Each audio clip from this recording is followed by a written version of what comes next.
And I would walk the 7 miles across town every Sunday night to get one good meal a week at the Hare Krishna temple. I loved it. You have to trust in something, your gut, destiny, life, karma, whatever.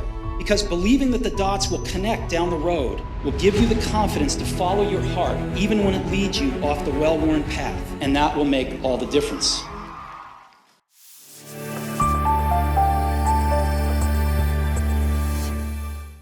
दुनिया की सबसे बड़ी laptop company HP में एक बार एक seminar चल रहा था। तब इस सेमिनार में एक बच्चे ने खड़े होकर कंपनी के प्रेसिडेंट से अपने प्रोजेक्ट को पूरा करने के लिए कुछ पार्ट्स मांग लिए। उस टाइम HP के मालिक बिल हुलेट भी वहीं पर थे और इस बच्चे के कॉन्फिडेंस से इंप्रेस होकर उन्होंने न सिर्फ उसे पार्ट्स प्रोवाइड करवाए बल्कि अगली समर इंटर्नशिप भी ऑफर कर दी।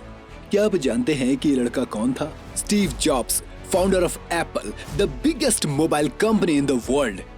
लेकिन इस छोटे से बच्चे में ऐसा क्या था जिसकी बदौलत ये कामयाबी के शिखर को छूता चला गया? इसने ऐसा क्या किया कि खुद की कंपनी से निकाले जाने के बाद भी इसने एक डूबी हुई कंपनी को दुनिया की सबसे बड़ी कंपनी बना दिया? इसी बात को जानेंगे आज हम इस वीडियो में, तो वीडियो के अंत तक बने रहिएगा। स्टीव जॉब्स का जन्म 24 फरवरी 1955 को कैलिफोर्निया के सैन फ्रांसिस्को में हुआ था। इनके माता पिता जॉनी सिम्पसन और अब्दुल फतेह जंदाली थे, जो कि सीरिया के रहने वाले थे। लेकिन जॉब्स इन दोनों की शादी से पहले ही पैदा हो गए थे, इसलिए उन्हें क्लोरा और पॉल नाम के एक कपल ने गोद ले लिया था। पॉल, जिन्होंने जॉब्स को गोद लिया था, वो पेशे से एक मैकेनिक थे और उनकी माँ क्लोरा एक अकाउंटेंट थी, जिन्होंने बाद में एक गैरेज खोल लिया था।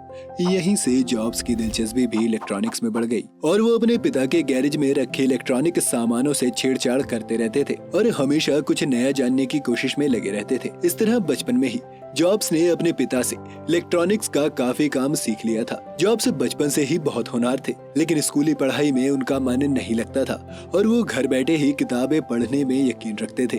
वो स्कूल एजुकेशन को अच्छा नहीं मानते थे और इसलिए वहाँ जाने में भी उनका मन नहीं करता था। स्टीव ने बाद में कई लोगों से खुद कहा कि स्कूल उनके लिए थकान भरा है और यहाँ तक कि डरावना एक्सपीरियंस भी। जैसे तैसे ही जॉब्स ने स्कूल की पढ़ाई कंप्लीट की और हाई स्कूल के बाद उनका दाखिला ओरेगन के रीड कॉलेज में हुआ था। ये कॉलेज बहुत ज्यादा महंगा और बढ़िया था, लेकिन जॉब्स के पेरेंट्स के लिए इस कॉलेज की फीस भर पाना काफी मुश्किल था और ये दोनों दिन रात काम करते थे ताकि स्टीव पढ़ सके। इतने महंगे कॉलेज में एडमिशन होने के बाद भी जॉब्स का मन इस कॉलेज में नहीं लगता था। उन्हें लगता था कि उनके सारे पैसे इस पढ़ाई में खर्च हो रहे हैं और उन्हें इससे कुछ हासिल भी नहीं हो रहा। उनके इस विचार पर उनके दोस्त बर्नन ने उन्हें कॉलेज से ड्रॉप लेने का सजेशन दिया और 1 साल के बाद ही जॉब्स ने इस प्रेस्टिजियस कॉलेज से ड्रॉप ले लिया। जिस समय उन्होंने कॉलेज छोड़ा उस टाइम पर उनकी हालत बहुत खराब थी। रहने के लिए ना तो उनके पास कोई कमरा था और ना ही कमाई का कोई जरिया जिससे वो खुद का पेट भी भर सके। ऐसे टाइम पर बड़े बड़े लोग भी हार मान जाते हैं, लेकिन जॉब्स जिद्दी थे। उन्हें हार मानना नहीं आता था। उन्होंने वो सारे काम किए जो उनके लिए आसान तो बिल्कुल नहीं थे। उनके पास रहने के लिए कोई कमरा नहीं था, इसलिए वो अपने ही दोस्त के कमरे में जमीन पर सो जाते थे। उन्होंने पैसों के लिए कोक की बॉटल्स तक बेची जिससे वो खाना खा सके। कभी कभी तो वो खाने के लिए 7 मील चलकर कृष्ण मंदिर जाते थे। इसी दौरान उन्होंने कैलीग्राफी भी सीख ली, क्योंकि रीड कॉलेज कैलीग्राफी के लिए दुनिया भर में मशहूर था। इस काम का रिजल्ट 10 साल बाद निकला, जब उन्होंने अपना पहला मैकिन्टोश कंप्यूटर डिजाइन किया। खूबसूरत टाइपोग्राफी के साथ ये उनका पहला कंप्यूटर डिजाइन था। स्टीव मानते थे कि अगर वो कॉलेज से नहीं निकलते और कैलीग्राफी नहीं सीखी होती तो वो इसे कभी नहीं बना पाते। अपने दोस्त स्टीव वोजनियक के साथ मिलकर उन्होंने ये कंप्यूटर बनाया था और अब वो अपने इस एप्पल बिजनेस के लिए पैसों की कमी से जूझ रहे थे। इस प्रॉब्लम को भी उनके एक दोस्त माइक ने सॉल्व कर दिया और इस तरह 1975 में सिर्फ 20 साल की उम्र में स्टीव ने एप्पल कंपनी की शुरुआत कर दी।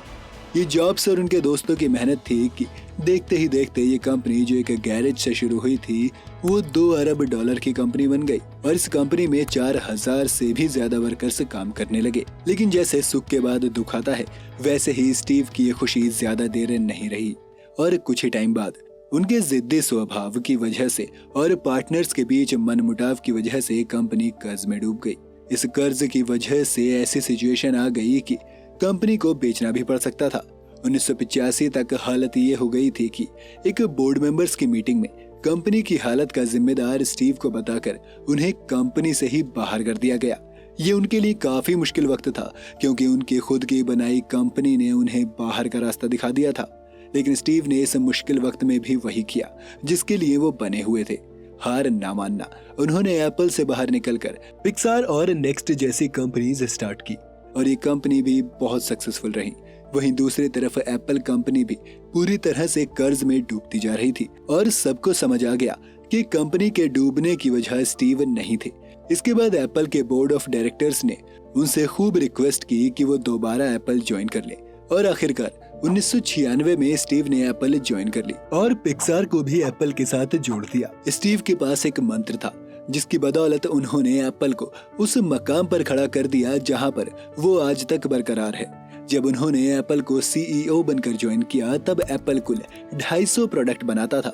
जॉब्स ने आते ही इन प्रोडक्ट्स को हटाकर सिर्फ 10 प्रोडक्ट पर फोकस किया, क्योंकि उनका मानना था कि क्वालिटी कम्स ओवर क्वांटिटी, यानी कि एक अच्छा प्रोडक्ट बहुत सारे प्रोडक्ट्स को एक झटके में बाजार से बाहर कर सकता है। जब उन्होंने 15 अगस्त 1998 को अपना पहला iMac लॉन्च किया तो एप्पल को जैसे नया बूस्ट मिल गया और तब से आज तक एप्पल ने कभी भी पीछे मुड़कर नहीं देखा है। इसके बाद आईफोन और आईपैड जैसे सक्सेसफुल मॉडल देने वाले जॉब्स ने एप्पल को कामयाबी के शिखर तक पहुंचा दिया। 5 अक्टूबर 2011 को जॉब्स ने दुनिया को अलविदा कह दिया। उन्हें पैनक्रियाटिक कैंसर था। स्टीव भले ही आज यहाँ मौजूद नहीं है, लेकिन वो अपने पीछे एक ऐसी सक्सेस स्टोरी छोड़ गए जो सालों साल तक लोगों को इंस्पायर करती रहेगी। जॉब्स जिद्दी थे, उन्हें काम में परफेक्शन चाहिए होता था जिसके लिए वो कुछ भी कर सकते थे। एक बार की बात है जब आईपैड बनाने पर काम चल रहा था। ये आईपैड मार्केट में अवेलेबल आईपैड के साइज से आधा था, लेकिन स्टीव चाहते थे कि इसका साइज और भी कम हो जाए। जब उनके इंजीनियर्स ने उनसे कहा कि ये इम्पॉसिबल है तो उन्होंने इसे पानी में डाल दिया। जैसे ही उन्होंने इसे पानी में डाला उस आईपैड से कुछ बबल्स पानी के बाहर निकलने लगे और जॉब्स ने कहा अगर इसमें पानी जा सकने की जगह है तो इसका मतलब है कि आईपैड में जगह वेस्ट हो रही है। और इस तरह अपनी जिद और परफेक्शन की चाहत की बदौलत उन्होंने एक सक्सेसफुल आईपैड तैयार कर लिया। जॉब्स की ये कहानी हमें सिखाती है कि कुछ करने के लिए इम्पॉसिबल शब्द को भूलकर आगे बढ़ना होगा। मुश्किल हर किसी की लाइफ में आती है, लेकिन जो उनको पार करने की कोशिश करता है वही आगे बढ़ता है और अपने हर मुकाम को पा लेता है। इसलिए कोशिश करने से बिल्कुल भी परहेज नहीं करना चाहिए। जॉब्स की ये कहानी आपको कैसे लगी हमें कमेंट सेक्शन में जरूर बताएं। इस वीडियो को लाइक और शेयर करना ना भूलें, जिससे आपके दोस्त भी इस कहानी से आगे बढ़ने की मोटिवेशन पा सके। हम आपके सामने ऐसे ही मोटिवेशनल कहानियां लाते रहेंगे और ये कहानी आप तक सबसे पहले पहुंचे, इसके लिए चैनल को सब्सक्राइब करके बेल आइकन दबाना ना भूलें। आपका बहुत बहुत शुक्रिया।